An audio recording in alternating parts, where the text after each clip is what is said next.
Guys, welcome back to the channel. आज हम discuss करने वाले हैं एक बहुत ही important topic, that is arrest, bail और इन्वेस्टिगेशन अंडर द बीएनएसएस 2023 यानी भारतीय नागरिक सुरक्षा संहिता। बीएनएसएस ने सीआरपीसी को रिप्लेस कर दिया है और इस नए लॉ ने arrest, custody, bail, remand, investigation, FIR सब कुछ को मॉडर्नाइज किया गया है। एज यू नो कि कोर्ट का समय बचना बहुत ज़्यादा इम्पोर्टेंट है, तो कोर्ट ने ऑनलाइन थिंग्स को भी बहुत ज़्यादा प्रेफरेंस दिया है। इस वीडियो को एक फुल लेक्चर जैसा ट्रीट करना। मैं आपको हर सेक्शन समझाऊंगी, बारे बेरेक्ट के वर्ड्स बताऊंगी, एग्जांपल्स दूंगी और एग्जाम के पॉइंट ऑफ व्यू से इंपॉर्टेंट लाइंस भी हाईलाइट करूंगी। So grab your notebook and let's start. So सबसे पहले एक छोटा सा बैकग्राउंड, ठीक है। सीआरपीसी 1973 काफ़ी पुराना हो चुका था। तब ना मोबाइल फोन्स थे, ना सीसीटीवी, ना डिजिटल इंडिया। इसलिए बीएनएसएस 2023 लाया गया, जिसमें फोकस है टेक्नोलॉजी बेस्ड इन्वेस्टिगेशन पर, ट्रांसपेरेंसी पर, अकाउंटेबिलिटी पर और स्पीडी ट्रायल पर। एज यू नो, जैसे कि मैंने आपको बताया कि कोर्ट का समय बचना बहुत ज़रूरी है। तो कोर्ट में केसेस पेंडिंग्स बहुत ज़्यादा रहते हैं, तो उससे कोर्ट का समय बचे, इस वजह से ट्रायल को भी स्पीडी कर दिया है। आगे आपको पता लगेगा कि इसमें कोर्ट ने टाइम लिमिट भी सेट कर दिया है। हर चीज़ को करने के लिए टाइम लिमिट एक प्रेफरेबल सेट कर रखा है। ओके। अरेस्ट, बेल और इन्वेस्टिगेशन के रूल्स में काफ़ी चेंजेस किए गए हैं, जैसे कि डिजिटल एफआईआर अलाउ कर दिया है, ज़ीरो एफआईआर को रिटेन कर दिया है, मैंडेटरी कर दी है वीडियोग्राफी करानी, ठीक है। वुमेन सेफ्टी रूल्स को स्ट्रॉन्गर कर दिया है। कस्टडी और अरेस्ट में स्ट्रिक्ट कर दिए हैं गाइडलाइंस को। चलिए स्टार्ट करते हैं इन्वेस्टिगेशन से।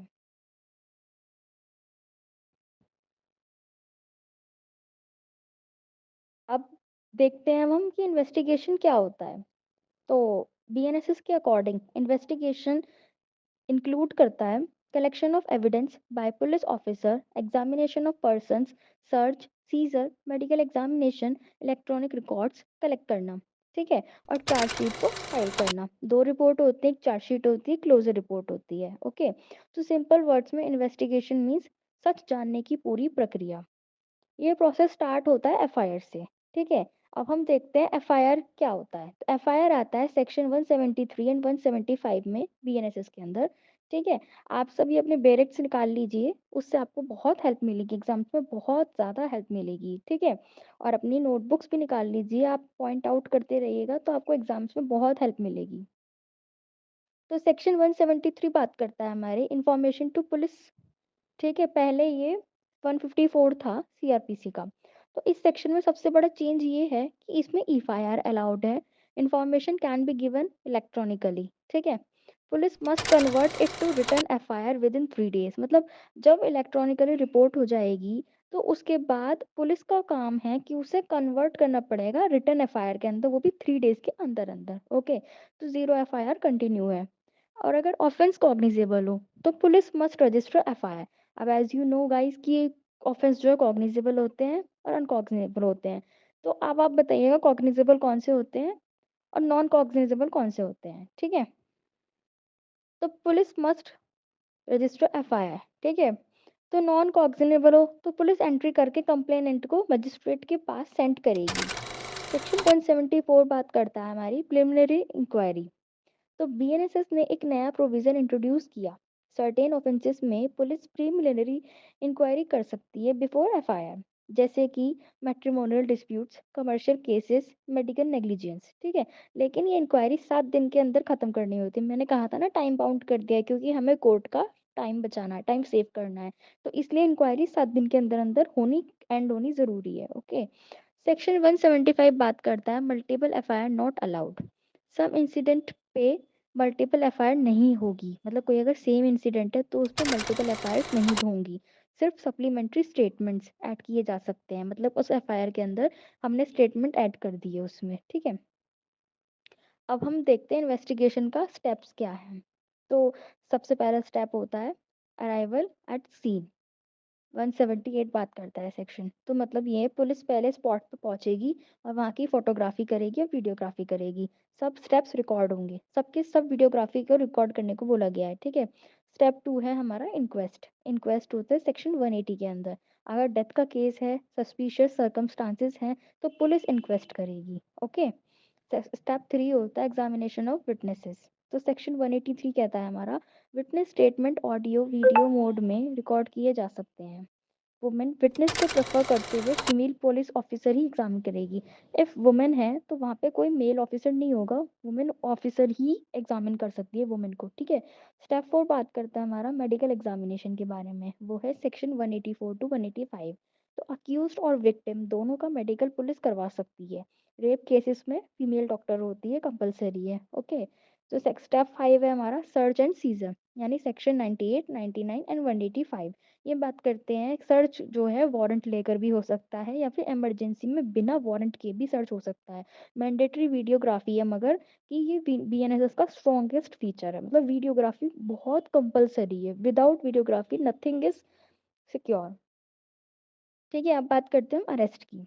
तो अरेस्ट जो है हमारा मेन पार्ट है, ठीक है। तो अब हम बात करते हैं अरेस्ट की मीनिंग की। तो अरेस्ट का मतलब है किसी व्यक्ति को लॉफुली कस्टडी में लेना ताकि वो कोर्ट के सामने प्रोड्यूस हो सके। ठीक है।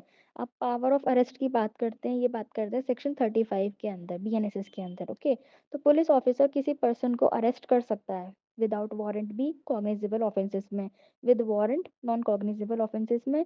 और ये इस वजह से कर सकता है ताकि प्रिवेंट हो क्राइम का, और या फिर कोई अगर पीस को ब्रीच कर रहा है तो उसे रोका जा सकता है। ठीक है। अब सेक्शन 35 का लैंग्वेज बिल्कुल सीआरपीसी के सेक्शन 41 जैसा है, लेकिन बीएनएसएस में एक्स्ट्रा सेफगार्ड्स ऐड किए गए हैं। ठीक है। अब मैंडेटरी कंडीशंस फॉर अरेस्ट, जो उसके 3 गोल्डन रूल्स हैं, ठीक है। तो पुलिस जो है हमेशा ब्लाइंडली नहीं कर सकती अरेस्ट, मतलब कुछ ना कुछ होना है, मतलब कुछ ना कुछ पुलिस को देखना पड़ेगा तभी अरेस्ट कर सकती है, ऐसे अरेस्ट नहीं कर सकती है। तो सबसे पहला है रीजनेबल सस्पिशन ऑफ ऑफेंस, मतलब पुलिस को देखना पड़ेगा कि क्या वाकई सस्पिशियस है, क्या वाकई इस पे कुछ करा है, या मतलब ऐसे ब्लाइंडली नहीं कर सकती है। क्रेडिबल इन्फॉर्मेशन, जो इन्फॉर्मेशन अगर किसी पर्सन ने दी है या किसी कोई क्राइम हुआ वहाँ किसी ने दी है, थर्ड पर्सन ने या कोई भी पर्सन ने अगर पुलिस को दी है, तो वो एग्जैक्ट इन्फॉर्मेशन है, कोई फेक इन्फॉर्मेशन नहीं होनी चाहिए। नेसेसिटी टेस्ट, यानी कि स्टॉपिंग क्राइम, प्रिवेंटिंग स्केप और प्रोटेक्टिंग सोसाइटी के लिए। और ये टेस्ट इस वजह से होता है ताकि क्राइम को रोका जा सकता है, और कोई भाग रहा है तो उसे रोका जा सकता है, और तो और सोसाइटी के प्रोटेक्ट पीस के प्रोटेक्ट करने के लिए। ठीक है। अब हम बात करते हैं rights of arrested person, that is section 37 to 39।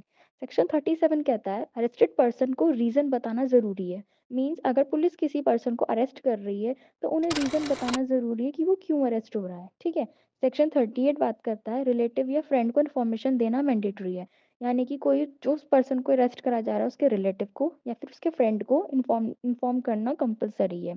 Section 39 बताता है लीगल एड प्लस लॉयर से मिलने का राइट। एज यू नो कि 24 घंटे के अंदर उसको फिर अरेस्ट करने के बाद मजिस्ट्रेट के पास दिया जाता है, that is the writ of habeas corpus right. तो इस वजह से उसको जो है लीगल एड भी दी जानी चाहिए और लॉयर से मिलने का राइट भी है।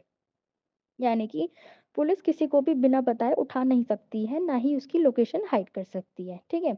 अब सेक्शन 43 बात करता है no handcuffing except in special cases. तो handcuffing allowed only when habitual offender मतलब वो दोबारा कर चुका है, और मतलब एक ऑफेंस उसको उसने दोबारा करा है। ठीक है। टेररिज्म, कोई टेरर मतलब कोई आतंकवादी है। ठीक है। मर्डरर, यानी किसी ने किसी का खून करा है। ठीक है। रेपिस्ट है, ऑर्गेनाइज्ड क्राइम यानी गैंग के थ्रू क्राइम करा है, राइट। नॉर्मल केसेस में हैंड कफिंग अलाउ नहीं है, हैंड कफिंग सिर्फ इन्हीं केसेस में अलाउड है, नोट डाउन कर लीजिएगा, राइट। ठीक है। आपको एग्जाम्स में खास मार्क्स दिलाएंगे ये। ओके। सेक्शन 48 बात करता है अरेस्ट बाय प्राइवेट पर्सन। तो अगर कोई ऑफेंस आपके सामने हो रहा हो, cognizable plus non bailable, cognizable में बेल नहीं मिलती है, ठीक है, तो कोई भी प्राइवेट पर्सन ऑफेंडर को पकड़कर पुलिस को दे सकता है। ओके। अब सेक्शन 67 बात करती है हमारी police custody versus judicial custody.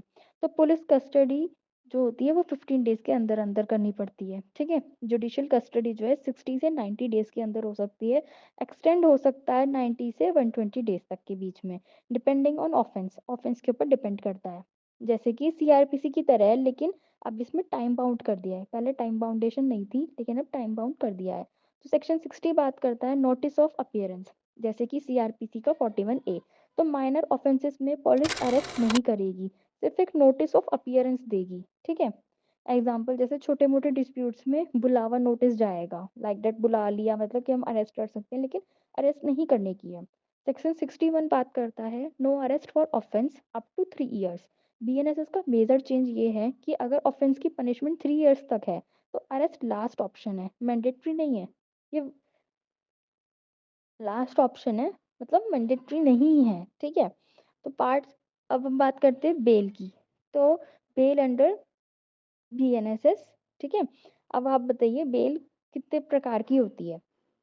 तो बेल होती है हमारी 4 प्रकार की, ठीक है? पहला होता है regular bell, interim bell, anticipatory bail and default bell, ठीक है?